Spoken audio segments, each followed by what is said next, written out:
So was it Fuel, Skid Row, and gosh, what is it, Cinderella? What is it?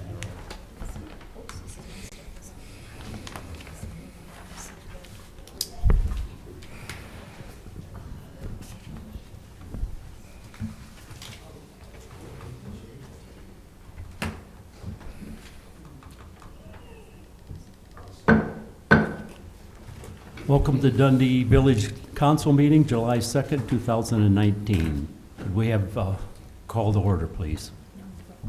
Roll call. President Burdine. Here. Trustee Polito. Here. Trustee Hickey. Here. Trustee McClendon. Here. Trustee Reeves. Here. Trustee Horky. Here. Trustee Schroeder. Here. Manager Ewell. Here. Okay. Please stand for the Pledge of Allegiance. Pledge allegiance to the flag of the United States of America and to the republic for which it stands, one nation, under God, indivisible, with liberty and justice for all.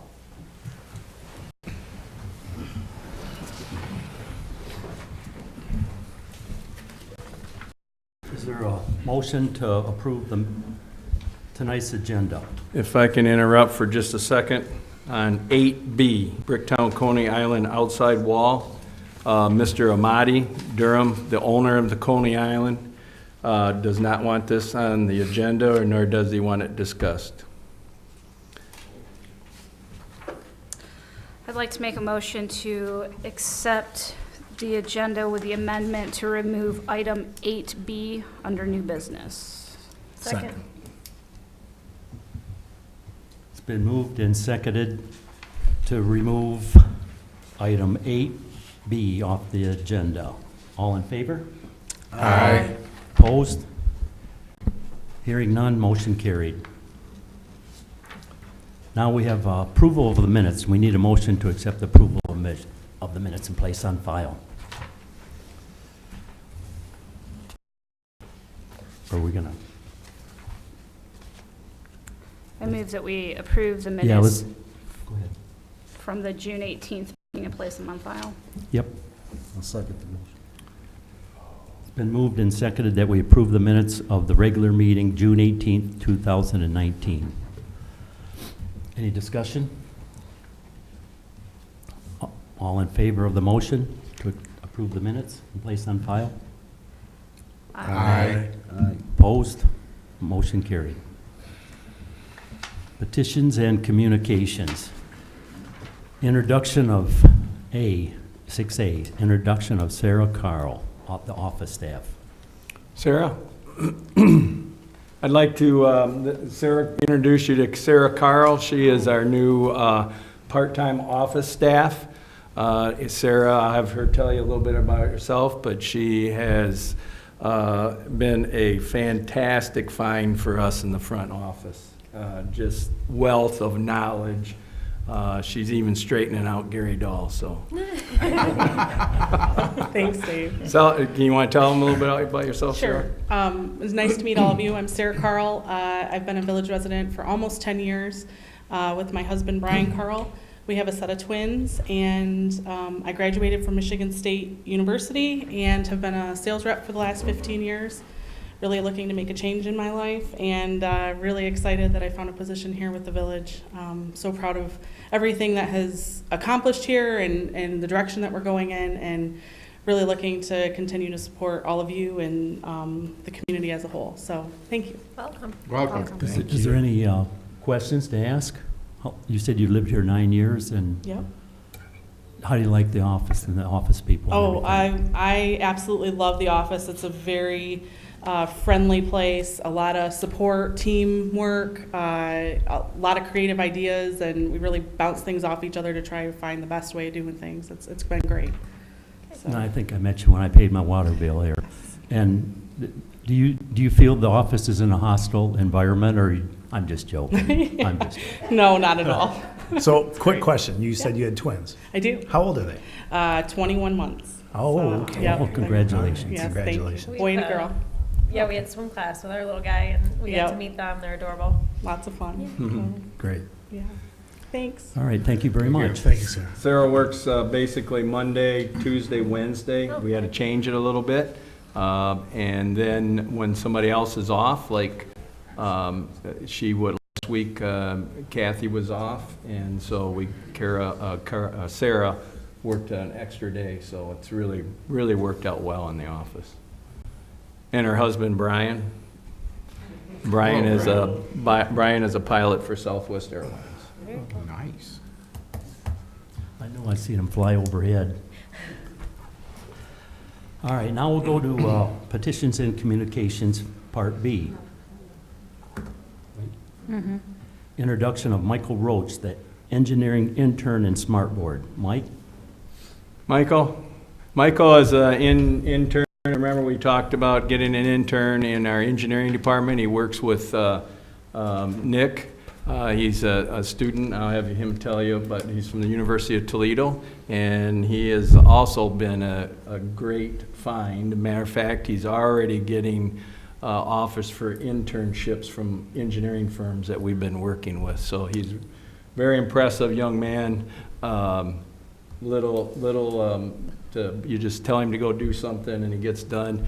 He's been a fantastic also for IT. Nick and Michael have been working on this Smartboard for us, which he's going to show you. But you want to tell everybody a little bit about yourself, Michael? Yeah, I'm 20 years old. I just finished my second year studying construction engineering technologies at Toledo. I actually grew up in Summerfield, so Dundee was kind of like a second home. I did a lot of stuff here growing up. It's awesome to work somewhere that I know and see people I know on a daily basis. I got friends working for the DPW and in town and stuff. So it's great to be in a place that feels like home. This has been a great job for me. I live in Toledo, so it's kind of a drive, but yeah. I don't know what else to say. Does anyone have any questions? Well, thank you for coming here, and I'll welcome you. And I'll ask you the same question that I asked Sarah. Do you feel the office is in a hostile environment? Not at all. Thank you. And you were a Bulldog, and now you're a Rocket. Yep. Now you're going to be a Viking, maybe. Not a chance. Sorry. As you all know, we've picked up a Smartboard and we've been working on it. Michael and Nick has, they've got it pretty much all tweaked, and that's why we put it off for a couple of board meetings. So Michael's going to kind of walk us through some of the things that we have already been using it for. We've used it, you guys are familiar, we've been doing that RSA road safety audit with Manick and Smith and SEMCOG and MDOT. We used this, and now Gary's going to start using it on a site plan. So Michael, you want to go over a little bit? Yeah. We'll start with and then if you notice, we've changed a little bit. Next meeting, we're gonna move this over here and then let you guys kind of decide where you want it at. I noticed when we put it here today to try it out, back in the corner, they probably Frank can't see some of the board members up here. So next meeting, we're gonna move it over there, see how everybody likes it. And then it enabled us to turn the TV screen to the audience where they can see things a little bit clearer than they can up on this board. So. Nice. So what comes with the Smartboard is this software. It's basically like putting like a clear plastic sheet on it that you can draw and basically make your own notes on whatever screen you were using. So from here you get multiple choices of pens. You can edit, say they wanted to have the on-ramp to the expressway more this way or down over here more. You can talk about those ideas and just make easy notes, and then you can just erase what you don't want.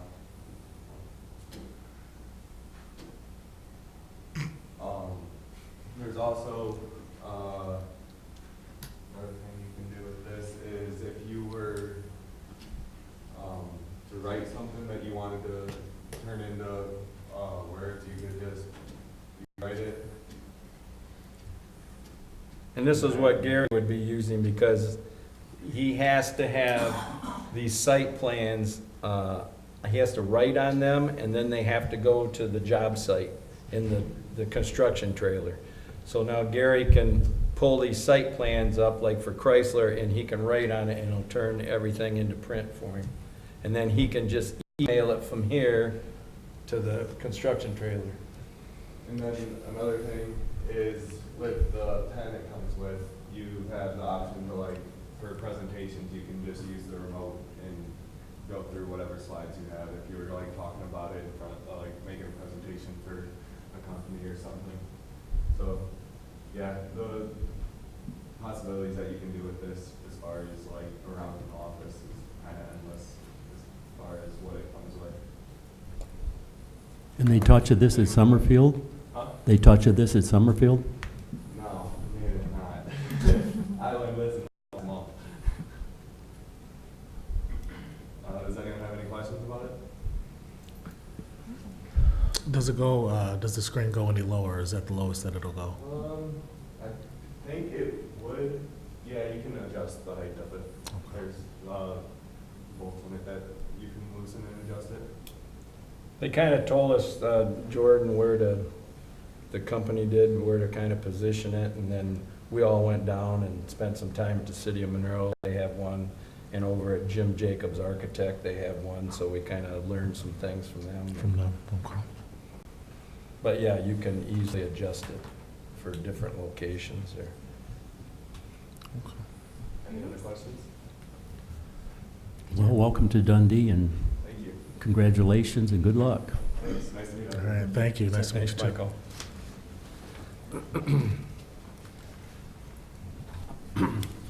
Now, petitions and communications C, Village Audit, FYE 2/28/2019. We need a motion to, okay, Robin, didn't see you come up here.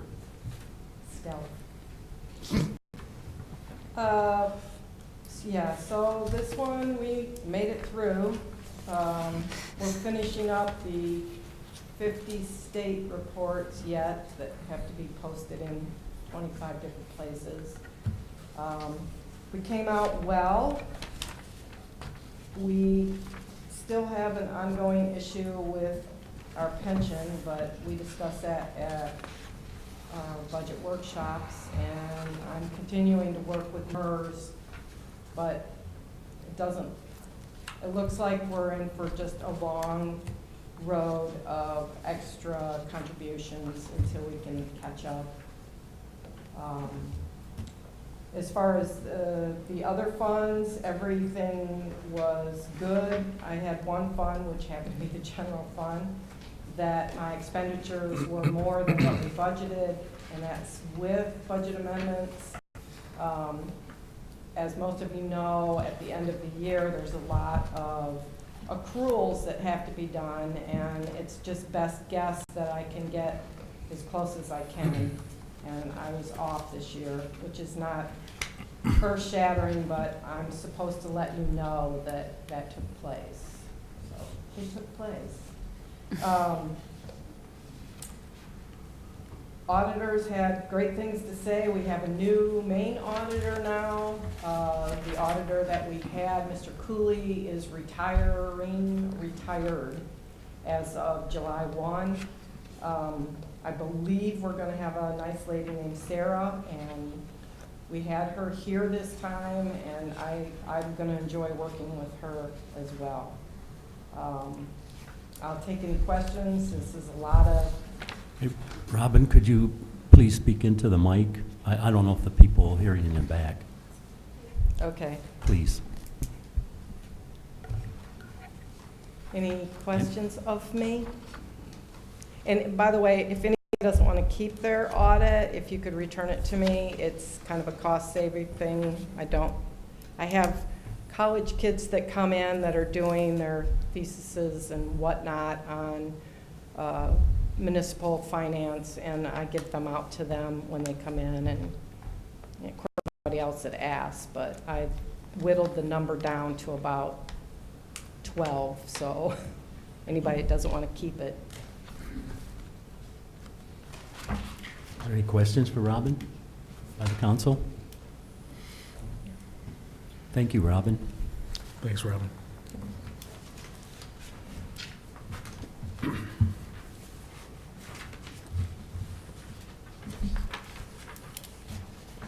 Now we have petitions and communications, Part D, citizens' comments.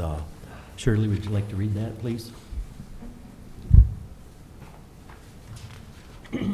Public comments is provided at both the beginning and the end of the board meeting. The purpose of public comments is to provide an opportunity for a member of the public to speak. The role of the board is to listen attentively and thank you, and we thank you in advance for sharing your thoughts and ideas. All members of the public that speak during the public comments will need to state their name. We have designated up to 4 minutes per person for each topic presented. The board's role is to listen to the care and concerns of the community. The manager or designee will follow up concerns, the comments as soon as possible. Please contact the village manager's office if you have any additional questions. Is there anybody from the audience who would like to speak? Hearing none and seeing none, a motion would be in order to accept the petitions and communications and place on file. Also move. Second.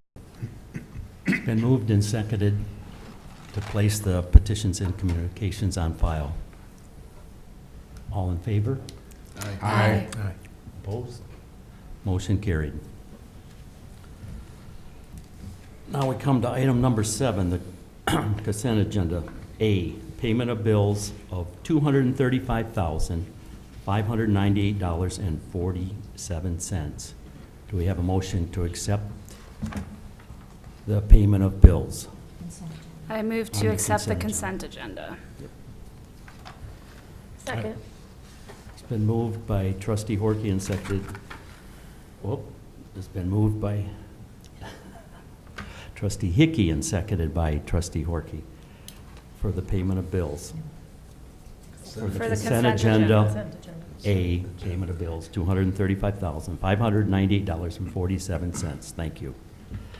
All in favor? Aye. No, It's a roll call. Roll call. It's a roll Doesn't say call. it here. Roll call, please.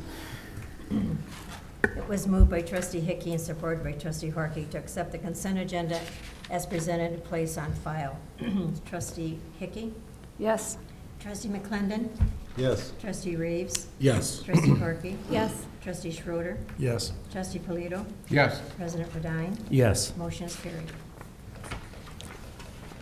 Now we come to item number 8, new business. There's no new business. Yes, we do have new business. Here comes Robin again.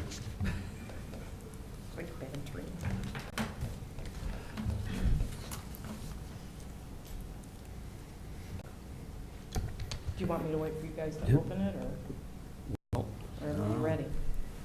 Resolution, new business 8A,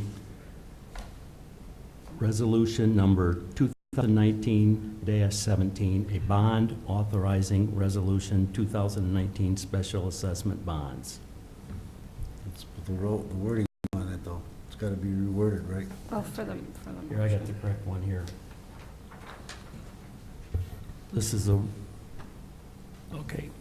To adopt resolution number 2019-17, a resolution authorizing issuance of bonds on Cabela Boulevard West not to exceed $740,000.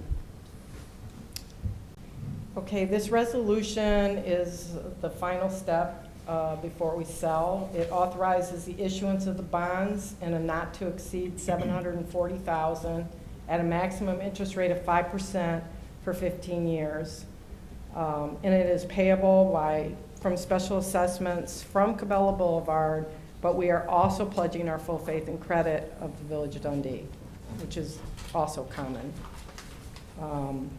This resolution will provide for the bonds to be sold at a competitive sale. It'll be published in the bond buyer newspaper, and the bidding then starts. As soon as that's done, the bonds are sold, and we move forward with the construction. Is there any questions for Robin? Well, a motion would be in order to accept the resolution as, I move to adopt resolution 2019-17, a resolution authorizing issuance of bonds on Cabela Boulevard West not to exceed $740,000. Yeah. It's been moved and seconded to accept. Seconded, I didn't hear the second. Mike? You guys gotta talk slower, we can't hear down here. I can't see either. All right, roll call, please. It was moved by trustee Hickey, supported by trustee McClendon, to adopt resolution 2019-17, a resolution authorizing issuance of bonds on Cabela Boulevard West not to exceed $740,000. Trustee McClendon? Yes. Trustee Reeves? Yes. Trustee Horky? Yes. Trustee Schroeder, Yes. Trustee Polito? Yes. Trustee Hickey? Yes. President Burdine? Yes. Motion is carried. Thank you. Thank you, Robin. Now we come to new business B, which we're taking off for discussion tonight, and we go to C, Solvay Development Agreement. Has everybody read the Solvay Development Agreement?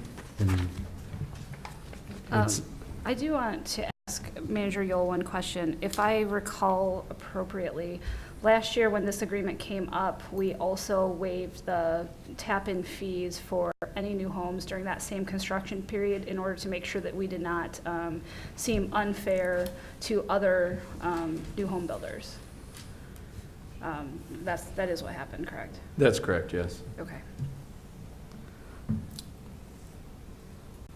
So is there a motion to accept the Solvay Development Agreement? My motion would be to approve the Solvay Development Agreement, but to also include all other new home constructions in this, as recommended by the building department.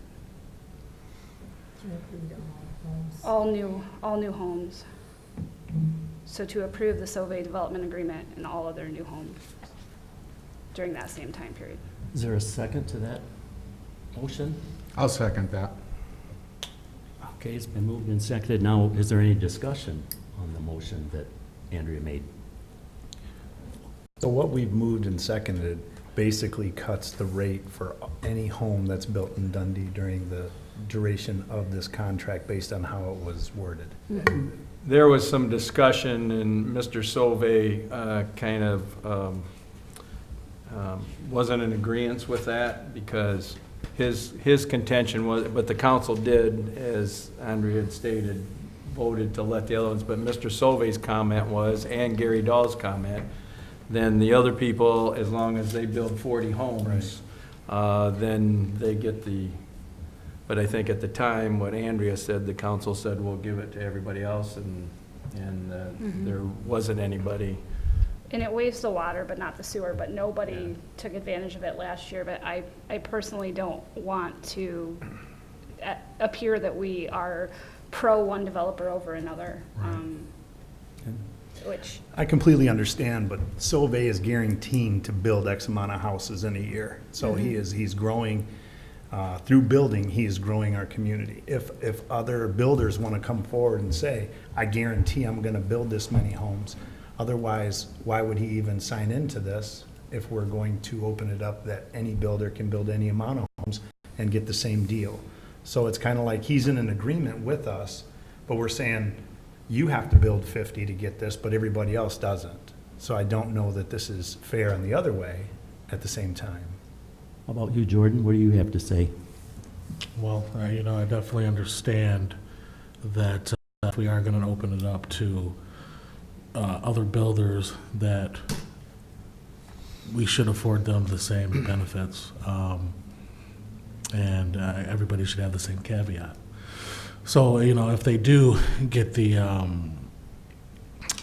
tap-in fees waived, they would have to come up with something comparable, 40 new homes or something like that. So I don't know if we can come up with a number that's agreeable for any new developer to come in, because it would be kind of unfair to open him up and him only doing, him doing 40, but somebody else wanting to come in and get that same fee and only develop 5. The other thing, Mr. Solvay, I'll add this, made a comment also to me and to Mr. Dahl, was that he said, hey, I'm spending all the money that's being forgiven on advertisement, and I have to prove it to you. And then he added, he said, so actually, I'm bringing people here that may not buy from me, but may go over to Golf Ridge and buy from them. So they're getting an advantage from his advertisement. Like he has a billboard up on 23. He just contracted with a billboard on I-75. So that was another comment that he made. I just thought I'd pass on. And where I guess I'm stuck is, so say Solvay builds 20 homes and he doesn't meet what we have him on contract with. Does he pay full price? Yes. But somebody can go build one house and they get the cut rate. So I think we're punishing him by doing this agreement because we're holding him to 50 homes, which may or may not sell for him, and he has to build them to meet the criteria so he can get the tap-in prices. But yet, we can let an individual person or an individual other developer come in and build just however many, 1, 6, 8, and they still get the half cut no matter what. Well, since we've already set the precedent that we've done this for this builder, it's either a grandfather clause or either it's a new thing altogether that we start and we don't give him nothing. Just like the residents who come here on their own to build a house, that come in with their hard-earned money just because they're a resident, they only build one house or two, they don't get nothing good. You know, nobody says, well, here's a free hookup, here's this and that. And the problem, another problem I have with that is, okay, if we keep giving everything away, where does it stop? You know, we gotta stop somewhere in this, and that's why I'm glad you're walking forward, Fred, because you're the next person I was gonna bring into this, because we know for a fact that Solvay does say, well, like the green space. You guys gave me a break on the water and so forth hookups, so let me throw in the cement pad and let me clear that out and let me donate this and that. And we don't want to overstep those boundaries to where say, okay, well, he's giving you perks, so that's why you're giving him all the business and you're getting him, and that's why we're only letting Solvay build homes. You know, we got to cover our backs, and that's why I'm glad you walked up at the moment you did, sir. Well, my suggestion is that you offer the same offer to everybody, but under the same conditions as Solvay agrees to. Right. I mean, in other words, I don't see that there's anything that's, Solvay shouldn't get any more greater benefit than anybody else should get. But it seems to me that what you do is you place the same conditions on anybody else, and anybody else wants to meet those conditions, that they would get the same benefit. But you're asking for one house or 40 houses? Well, no. You would have to meet the conditions that were placed on Solvay for him to get that benefit would be the same conditions that any other builder coming in, if he meets those same conditions, he would get the same benefit. So in other words, whatever we agree to with Solvay, it's not that it's Solvay, it's these conditions that we're agreeing to. It could be Joe Blow down the street, or could be anybody else. As long as we are not treating anybody differently, and we're saying, under these conditions, we will grant a forgiveness on sewer tap fees, or whatever it was that I think we're talking about sewer tap fees, that we will make those conditions. I don't care if it's Solvay or anybody else. The reason that we're willing to do this is given the number of houses, if I understood, was the number of units that are being built, and certain guarantees and requirements that he makes relative to investing those monies into advertising relative to this project. It would not be fair to Solvay or to anybody else to require different conditions and to provide the same benefit that Solvay is receiving.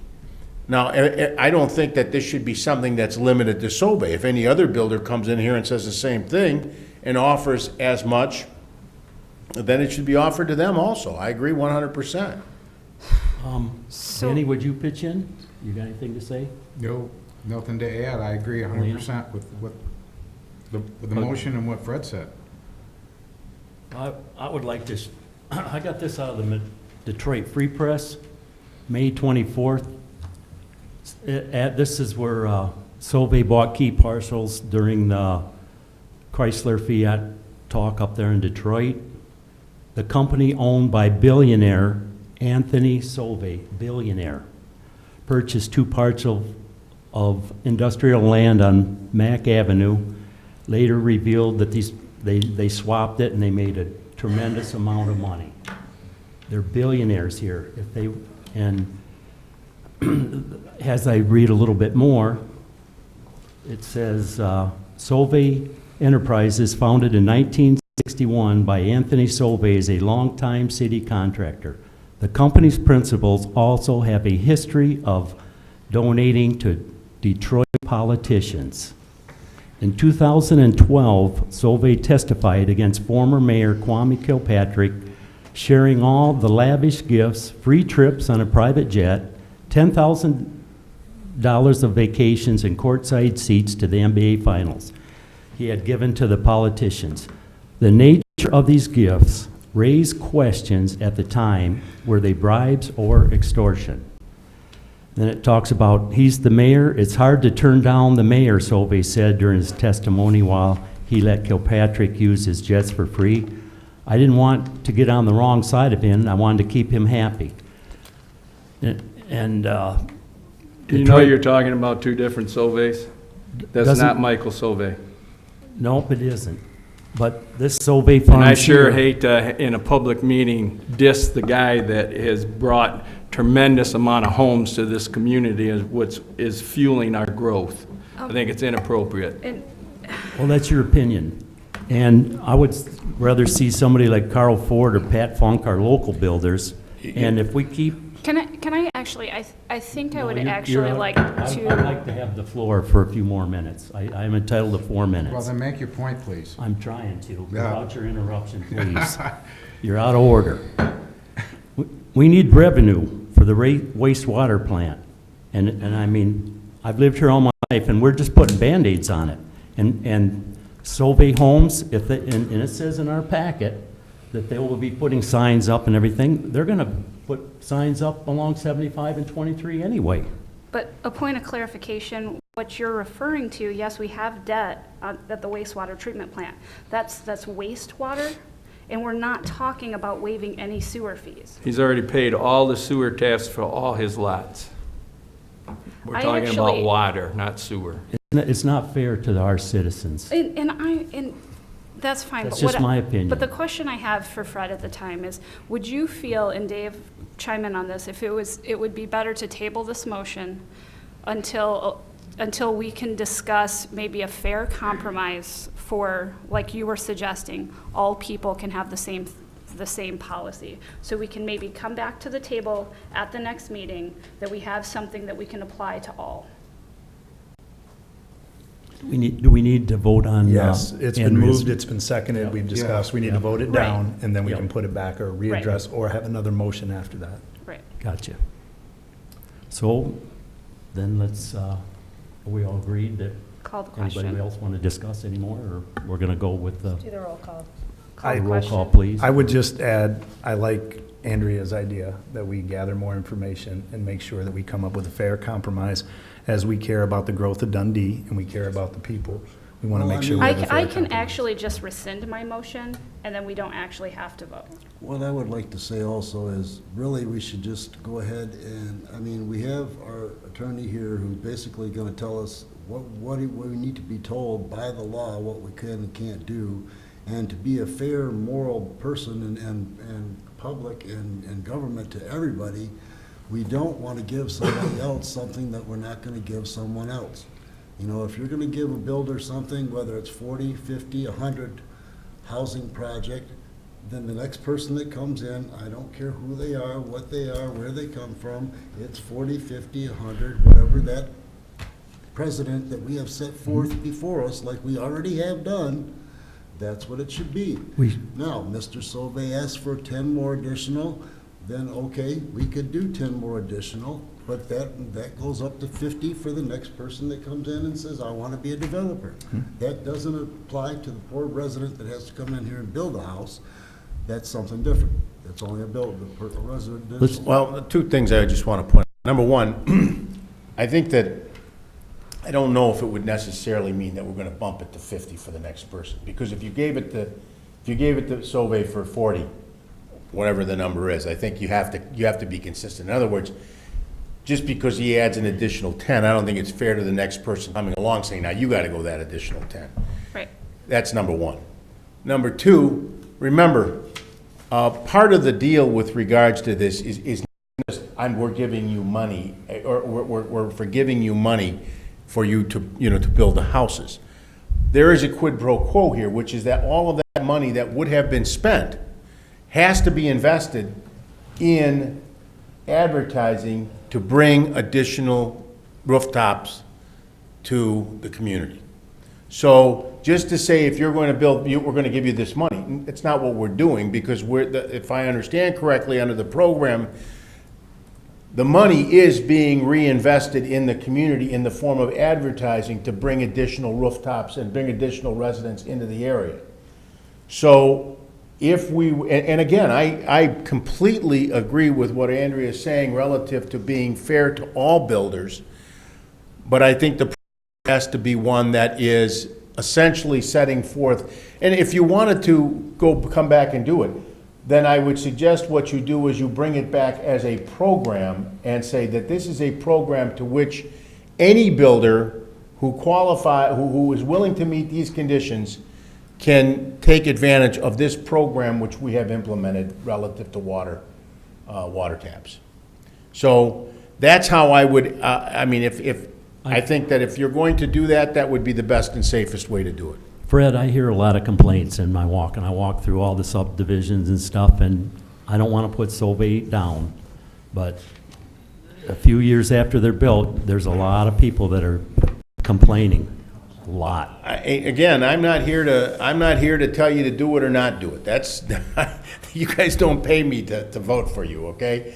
I'm just here to tell you that from my perspective, from a legal perspective, that it's important that whatever program you adopt, if you adopt a program, you may not choose not to adopt a program at all. Whatever program it is that you adopt, that it should be one that to which all residents and all businesses can avail themselves if they meet certain conditions. And that's all I'm saying is set forth, if you want to do this, identify your criteria, establish the criteria, apply it across the board. Oh, thank you. I think then we should vote on the motion of Anything? Andrea's. I think the motion was, I think Andrea rescinded the motion, if I I could. rescinded it. So I don't think there's a motion out there right now. No, So- I rescinded the motion, and Okay. I personally would think that we should table this until we can come together on a compromise. Would you like to have a workshop and talk about it at a workshop? Or then we can talk about some other things that we need to be done in town, or just wait till the next meeting, or it's up to the council. I'm asking. What's your pleasure here? Let's see what Dave and Fred come up with, maybe, and then discuss. Well, I would suggest this, if Well, anybody right. has any suggestions on how they think that a program of this nature should be put together, I would suggest that you get those to Dave, and then I'll sit down with Dave and we can go through it and determine what makes for, a fair program for everybody, and then present it back to council and say, this is what we've heard and this is what we're recommending, but, I mean, and when I say recommend from my standpoint, it's basically saying this is something that would be appropriate. But then obviously you guys can vote. I don't know if, look, I think we know we're not talking rocket science here in terms of what we're talking about. We're talking about essentially what are the conditions that you're going to impose on somebody before you will provide them any kind of a break? What are the minimum housing numbers? What are you going to do? So if that's the case, I would suggest that you get your suggestions to Dave, and we'll try to put them together for you, and put it together in a packet and get it to you, and then next meeting we can discuss it again. That sounds fair to everybody. Does that sound fair? Sounds Yeah. perfect. Thank you. Okay. Thank you. That sounds good, but it still doesn't help me resolve item C. I definitely think that, well, the development agreement is still on the table. We're talking about establishing a policy for future. Right now, we have on the table, Sylvia has asked for an additional 10 to have the fees waived. So I'm going to make that motion. That's fine. That we accept the amendment, the addition of 10 units to the Sauvé Development Agreement.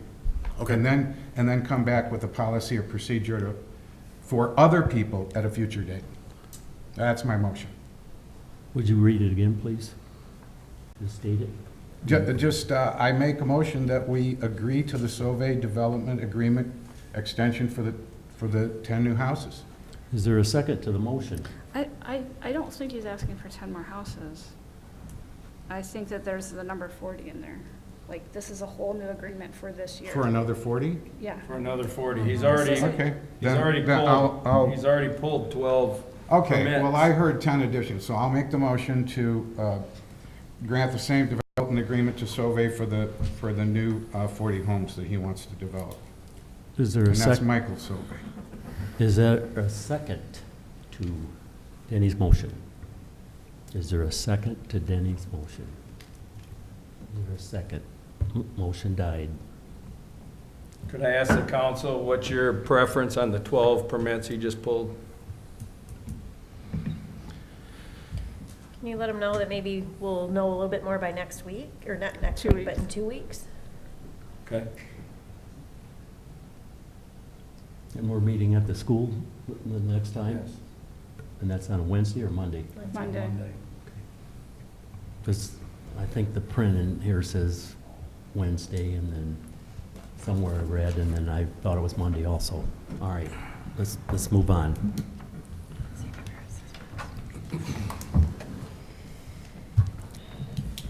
We have new business item D, gazebo rentals. Andrea, would you like to speak about that? So it's come up a few times, people contacting Parks and Rec by phone, emails, Facebook messages, that people would like to rent.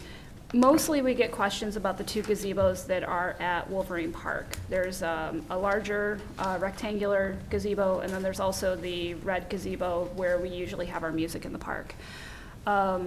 It's common practice for other local communities to rent out those facilities so that if somebody's trying to have a birthday party, my most recent request was involving a graduation party, and it's always been first come, first serve. So the thought would be that we could get a placard. The city of Tecumseh does a placard that they put on the actual gazebo, and it says, that it's rented by, this person or family for these set hours on, this date. So it's all posted, and then, it's just there to rent. So I kind of wanted to come to the council and see if that would be something that they would be interested in implementing, if we could bring back from Parks and Rec something, simple, Does anybody have any questions for Andrea before I ask? Is it gonna be a set fee, or is it certain things for weekend? I mean, do you have something in mind for that, weekends versus weekdays? What if somebody's already there? Who's monitoring it to? Yeah, so some of those Okay. questions that have come up, and I did have a brief conversation with Chief Garbo and Dave about, what happens if somebody comes and they have it rented, but somebody else is there? And, what we would need to do is put a phone number. It could be as simple as, the non-emergency police number, because, but some people might be upset about having to move. But it also could be, I don't know, like an on-call person or something of that nature. You put a posted disclaimer or something like that. Yeah, yeah. That And so- basically says, I know that you're here right now, but if somebody's already paid ahead of time and we Yeah. have the proof or whatnot, we're gonna have to ask you to move. Right. Right.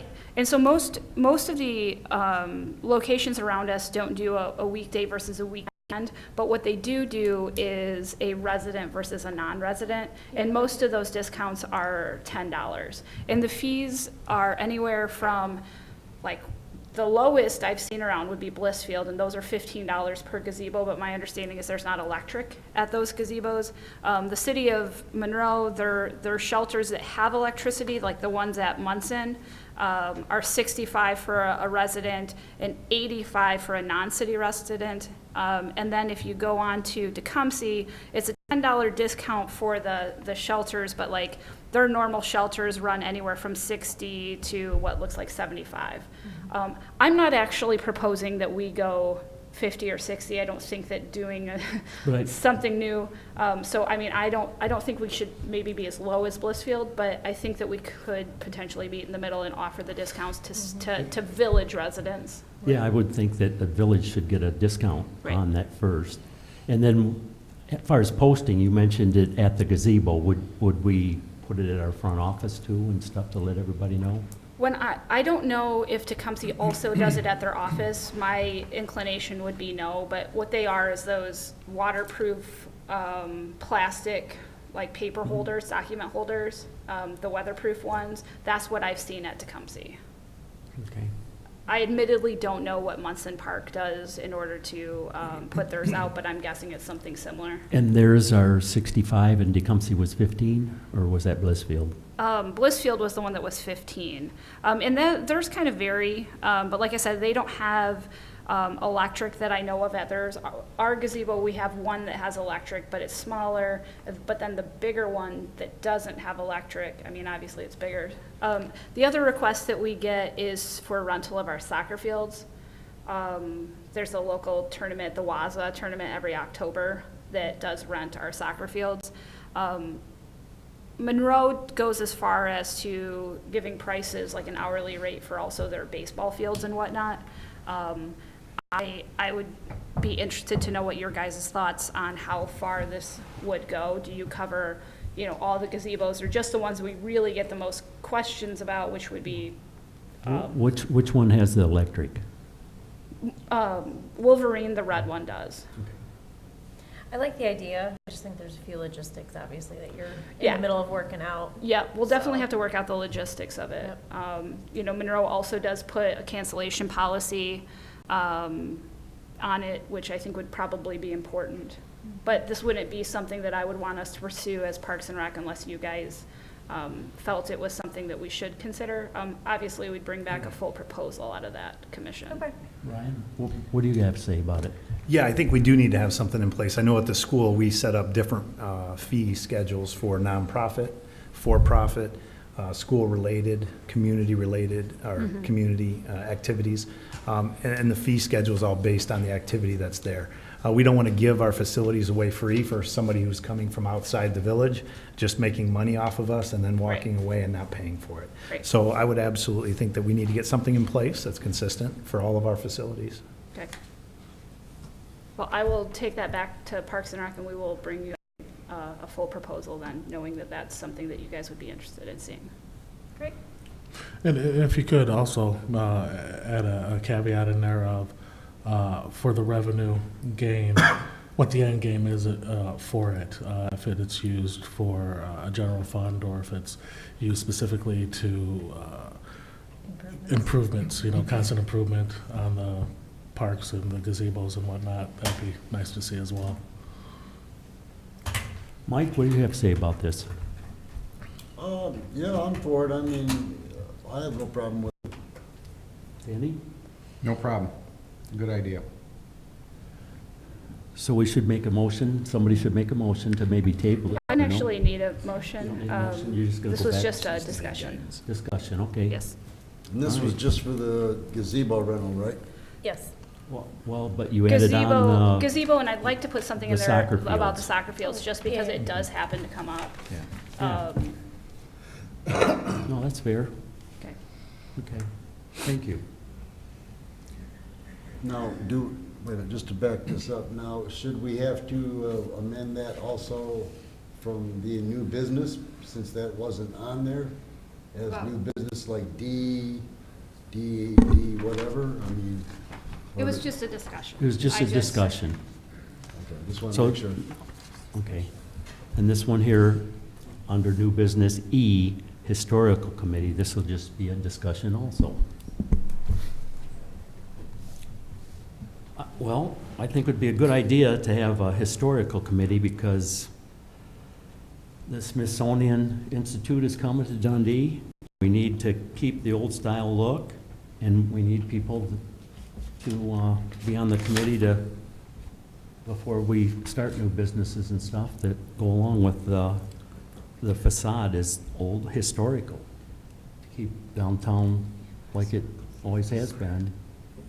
And that's Shirley, you want to add on a little bit? Would it help us for Smithsonian that's coming? I don't know Just- so much about Smithsonian, but back in the fall of the year, Randy Commenet approached the council in regards to issues with the downtown historical facades and paints and the things that was getting away from the historical look.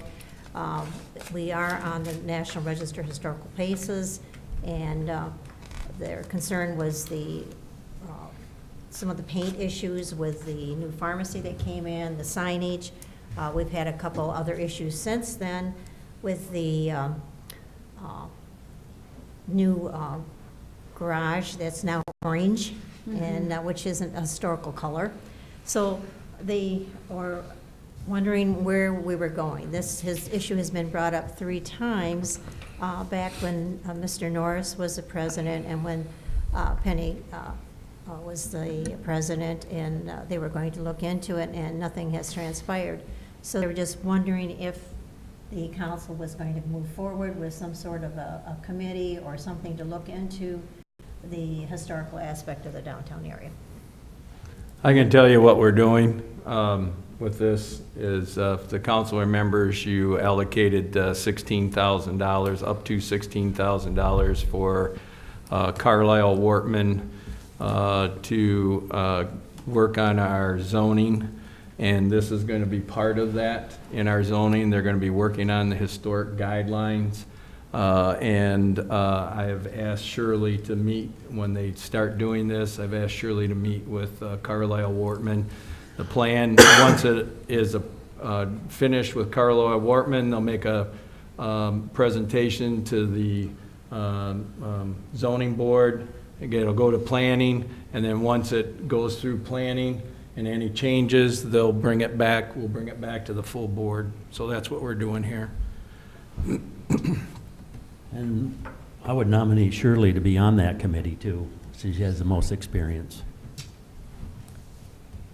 So I guess, any more discussion on this, the historical? No. Okay, thank you. Thanks for giving me your input. Dave, you want to explain the upcoming training opportunities on 10 training opportunities? That's the same as the other meetings. We're required to put that on there for the redevelopment ready communities. Okay. So now, Gary Lizette, do you have anything from the township? No, sir, not tonight. And I don't see Nick LaPence. How about you, Chief Garbo? Anything from the police department? No, sir. Okay.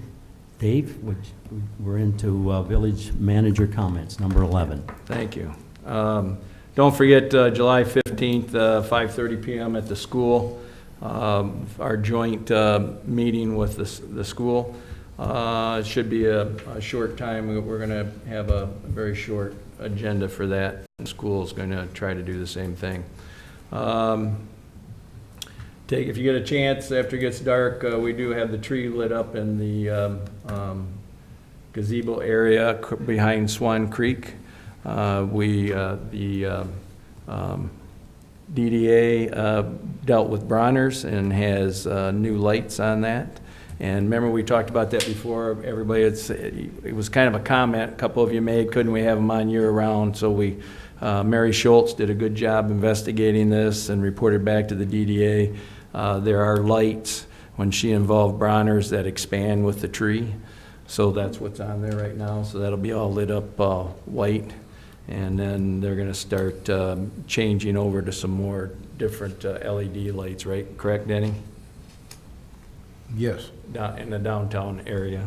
So take a look at it. It looks pretty neat. The block party that we had for our new green spaces went well, and a couple comments for why don't we do this all the time. So I've talked with Mary Schultz, and I've talked with Denny. And I think we're going to, for a very small amount of money, we're going to try this every month. So the next one will be on July 17th from 5 to 8 p.m. And we'll have our police officer, Tim Ames, as the DJ again. And we have contacted Stacy from Papa John's, gave me contact information for a taco truck that the gentleman lives in the area. It's a new business they've just started. I've contacted him today, and he is willing to come to the next one on July 15th and set up his food truck. 17th or 15th? 15th. No, that's the meeting. You said 17th first. 15th is. Oh, wait a minute, I'm on the school wrong one. 15th I'm is sorry. our school board. I'm sorry, 17th, yep. Okay. I'm looking at the wrong line, thanks, Michael. 5 to 7, right? 5 to 8. 5 to 8, okay, Yep. thank you. I'd ask Mr. Schroeder if he can give us an update. I talked a little bit with Teresa today about the art project. Yeah, so the committee's met 5 times. We looked at different locations within the village, mostly downtown area. We have kind of come up with a proposal that we're going to kind of move forward with, in which we're going to bring 6 different pieces of art, structures of art, in different locations in downtown, and we're going to look to contract somebody out. Our goal was to look at purchasing ourselves, but we don't have the background to go and find all these artists from all over the country and get them to ship their stuff here at a very good rate. So we found someone who's going to coordinate all this for us.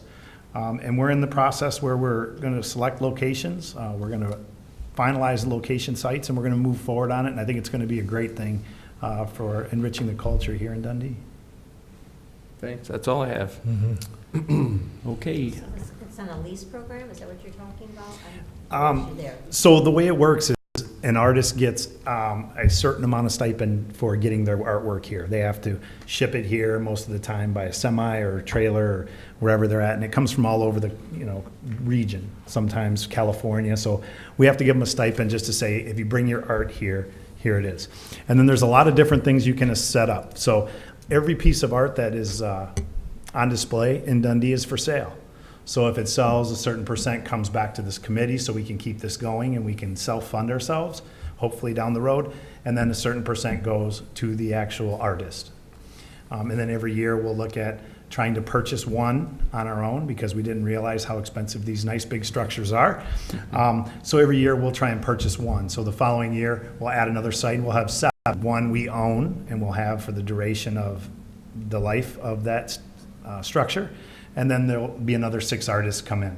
And then every year our goal is to buy one more. So over a period of time, then we'll have our own pieces. But we'll be able to select out of those 6 which one we think is best, which fits in our budget, and which we think, I don't know, demonstrates what we are here in the village of Dundee the most. Do you have a price range, like 2,500, 10,000? We're leaving it open to the actual artist. Well, we don't put, it has to be under this or over this. They kind of have been doing this all over the country, so they're going to give their piece. We've seen pieces as much as 30,000 all the way down to 1,000 for sale. It just depends on how extravagant that piece of art structure is.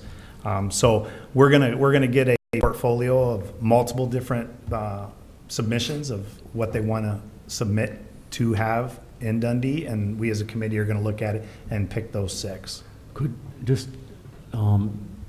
we have our students in our class possibly make something and put downtown? No, this is way beyond anything a student can do. This is metal work. This is most of these are university students. They've already graduated. This is their profession. This is big pieces of artwork. This isn't anything that in the school we have the ability to do. Okay. Is there anything more you'd like to say? No, it's exciting. It's moving fast. Hopefully we can get towards the end of the summer. We can have something for everybody to see, and then every year we'll run it again. Thank you. Danny, do you have anything to say tonight? I do want to thank again, especially Todd at DPW, getting the village to look so beautiful right before the Mayfly Festival. I know that the rain had a lot to do with it being so green, but when Todd and his co-worker are out pulling weeds behind Swan Creek Candle, you know they're trying to make the town look good, and it really did look good. And we were blessed with good weather Friday and Saturday, we didn't have any rain, so anyway, again, just a big shout out to DPW. Mike? I'm just glad to see that we finally got the lights up on M50 and Mechanic Street and South Street. Been working on a few other things. Nick has been working tirelessly for me to find out about the wire that goes across Riley on the sidewalk there. That's going good. He let me know today that it's not Verizon, it's actually Frontier, did you say, Nick? Yep, Frontier, so when they get things done, that'll be taken care of. Couple other things, but they're all moving along fine, so I'd like to say thank you to everybody. That's about it. Jordan? Nothing today, thank you. Elena? No, all set tonight. Andrea? The next Music in the Park for Parks and Rec is going to be July 12th, and that's going to be from 6 to 8. And we did actually just get confirmation last week that the school, the elementary school owns a screen as well as a projector, so we're very thankful that the school and Mr. Ost over there in the elementary is going to be partnering with us. So we are going to save that fee of screen rental that we've had in the past, so it's going to work great for both, because we'll be advertising to the elementary students through their channels as well as ours, and so we're hoping for a really big event, and those happen at Wolverine Park, and they'll be posted soon because we just got confirmation. So, What time is that again? Shirley? Tell us about the Mayfly a little bit, and anything else you want. Well, there's not too much to say about the Mayfly. Everybody attended it. It was a nice event this year. We had a nice crowd. We had lots of compliments. We had great weather. And so it moved forward, and I think everybody on the committee and the public was very, very pleased with it. You know, we all were with it. I do have one comment. I'd like to inform the council. I did my report for the museum. Last night we had a meeting. During the Mayfly Festival, we had over 500 people come through the museum in 3 days. That's great. So we had a total visitors to the museum for the month of June of 995 people. So that was outstanding, and if you could read some of the comments from the people who come in and visit the museum, they're just astonished that a small community like Dundee has something of this caliber. I'm very proud of it, and so is our committee, and the village should be proud of it. If you have not come in and seen the museum, please do, because you'd be absolutely shocked. One of our curators, who is Grace Hudson, she has just completed a patriotic display in the museum. She had researched, and she has done a display of the Declaration of Independence, and she has a history of all 57 individuals that signed it. So stop in and see it. It's absolutely gorgeous. She did a beautiful, beautiful job, and it's a great piece of history for everybody to take a look at. Maybe you could bring in a couple of the comments sometime and read them? Just a couple, 2 or 3. A couple of them? Sure. I know there's hundreds, but Hundreds of them, and one of them is awesome. Okay. We did not expect something of this caliber. We just were astonished. I can go on, but I will bring in some comments sometime for you all too, because it would make you very proud of the community. Because we also have comments about the community in general. So telling about the friendliness, the cleanliness, the charm of the village. So we have a lot, well, everything about the whole community. thank you. Now I'd like to say, I'd once again like to thank our DPW workers for another fine job on getting the Mayfly Festival prepared and keeping our town looking nice for this upcoming 4th of July parade. Great job, guys and gal. I would also like to thank all of you who came to my office and participated in my survey, especially the ICIC. Thanks again. Some people think the new lights, and this is just for discussion here. Some people think the new lights at Ipsy and Bricktown Park make it look like an old used car lot. Others are very pleased and it looks very nice. My concern is that dawn to dusk for the parks, how do we enforce this if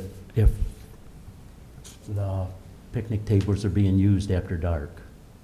That's just my question. It is nothing pro or con. I just want to throw a discussion out here for everybody. Jordan, would you be first, please?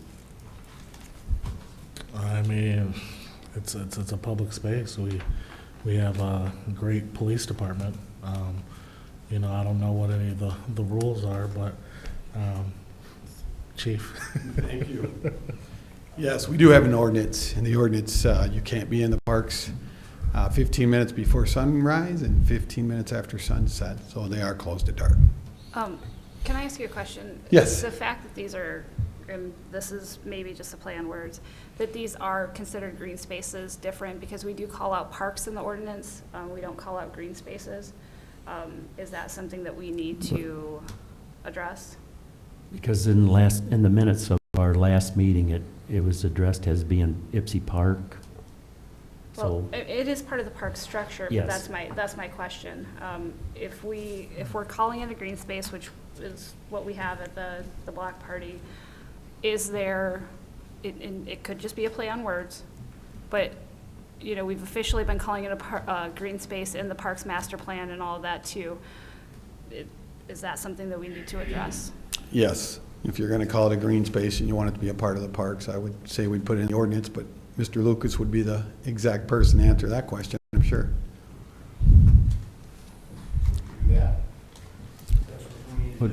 would you please come up here, Mr. Lucas?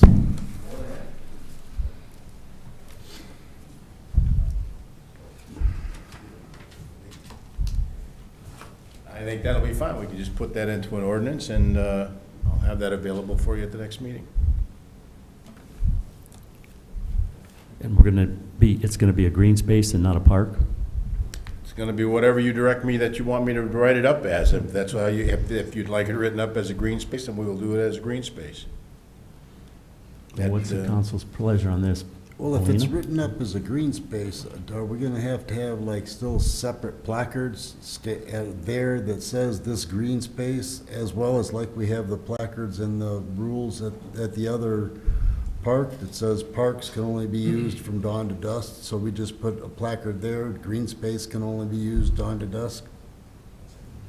Or, I'm That's just why I saying, brought I'm it just up, because throwing I've been throwing hearing it a lot out of there. this. I'm just, is that what you're thinking, Andrew? I don't see anything wrong with it. I don't see anything wrong with that either, and I think that what we're calling them actually gets addressed in the parks master plan because they're not in the master plan, so these are new parks, green spaces, like it's Well, new. what I'm going to do is, since I haven't looked at this issue before, is first I'm going to familiarize myself with what exactly it is that we need to, that we're looking at here. And then I'll give you a call, Andrea, and we'll talk about it, and then I'll draft some language and run it past you, and then we'll present it to the council. I think that sounds good. But you understand the concern of the green space and park and stuff, why? I understand the concern. Like I said, I want to take a look at the language, the existing language, before I make a comment on how I would suggest modifying it. I just don't know enough about what the existing language states in the context in which it states it. But I'll run it past Andrea, and we'll come up with something that she can at least recommend to council, and council can discuss it at that point. And we can also discuss with Lucy, from Manikin Smith, who's helping us with our master plan, and see what other communities are doing in this respect. That sounds very good. I would Go ahead. just throw out, I'm just picturing my wife and I go downtown and we go to a nice restaurant and we have a meal and we come outside and we have a lit green space area right in downtown. Why wouldn't we allow people to be able to be in the green space downtown that's lit up? See, and that's kind of where my brain is on this too, because like dusk is pretty early, and if you got a pizza from River's Edge and it's lit up, it's not the same public safety concern that Right. our parks are. Right. And so I'm on that same wavelength as you are. So I guess what I'm throwing out there is I don't know that I would want that restriction on the green spaces that are located right in our downtown area. I think that they should be open more to patrons and the community to be able to use in a responsible way after dusk. Well, let me, based upon the conversation, what I'm hearing here, it seems to me that the issue is not whether you call something a green space or park. It's based really an issue of where it's located. In And differentiating, enforcement. differentiating the enforcement of. Well, the right, two. I understand that, but isn't that enforcement issue really one of location as opposed to, you know, calling it a green space? I mean, in other words, whether, you know, if I can call it a park here, but I say that the park in the central business district have different hours of operation than parks in other areas. Except you have to be very careful doing that because Wolverine Park is actually considered part of the downtown. Oh, I understand that we have to be So- careful in identifying what it is, but I think that whether you want to call it, I'm just saying that what I'm hearing is really not so much a distinction, because it's not a distinction of what it is, it's a distinction of really where it is and the types of uses that those areas are being used for. Well, that's true. However, if we only have 2 green spaces and the rest are parks, you could differentiate them within the ordinance that way. Oh, I That the green understand that. spaces have different rules than what the parks do. Because I understand what Brian's saying, and there's a lot of people like that would want to take a walk and have a hamburger or just look at the dam or I have no something. problem with it. All I'm saying, I don't have no problem with what you're saying either. Maybe that's the shorthand way of identifying it. Correct. But what I'm saying to you is that underlying all of this is not the distinction between a green space and park, because many things that you do in a green space, you can also do in a park. Right. What really identifies and what we're looking for is a way for us to identify which areas we want to allow people to be in at different hours than we allow in parks, in our other parks, because of the fact of policing. As you say, you're coming down here and maybe you're walking down the riverfront here, you want to allow that. But you don't want to allow someone over in one of the other parks where, you know, where the soccer nets are, something like that late at night. I understand that completely. I'm just saying, to me, in whatever nomenclature we use, we can identify the nomenclature, but it's also understanding that what we're really trying to differentiate is which parks we think are appropriate for use at late at night and which parks are not. And we can call those that are not parks and those that are green spaces, or you can give them a different name.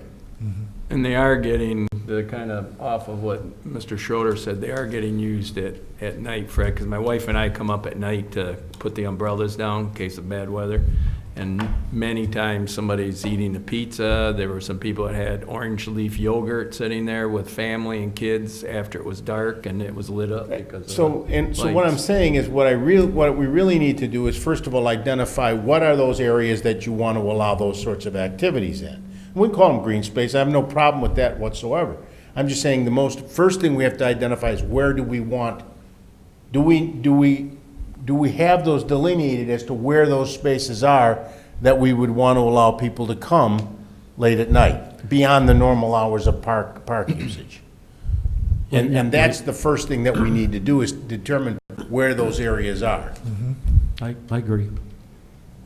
And I presume, Andrea, you know what those areas are, so we can work together and come up with a identification and just label them as such. Yep, I would be happy to help. All right. I think Chief's input, of course, would be valuable.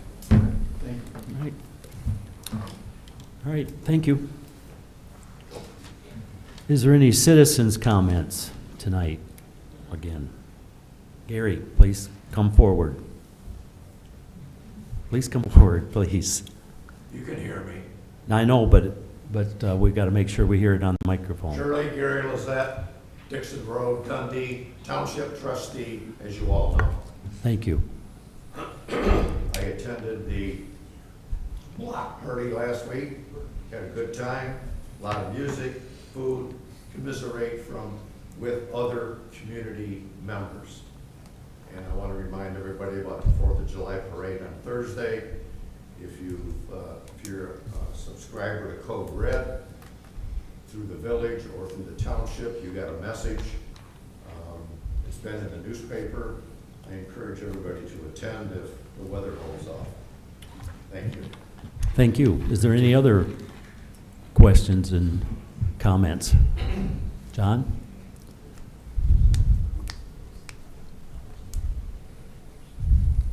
John Nichols, South Street. I want to commend that they finally got the light poles up and the lights up. We can see South Street and Mechanic Street from Tecumseh Street now. Thank you. Thank you. Thank you, John. Any other comments? Citizens' comments? Seeing none, hearing none, we'll go no closed session tonight, and no more being said. I guess the meeting will be adjourned.